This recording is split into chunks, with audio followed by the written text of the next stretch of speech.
করেছো বাবা? সকাল সকাল ঘুম থেকে উঠে এইরকম অত্যাচার করছিস আমার উপর। গাছটাকে ফেলে নিয়ে এরপরে বসে বালিগুলোকে ছড়িয়ে যাচ্ছিস, সারা ঘর ছড়িয়েছিস। আর দুজন কই গেছে? ওই আর দুজন কই গেছে তোর সাথে?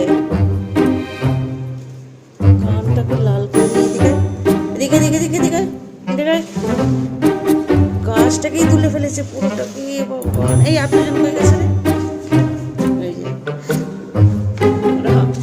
আমি ঘুমিয়েছে তোর এই করেছিস।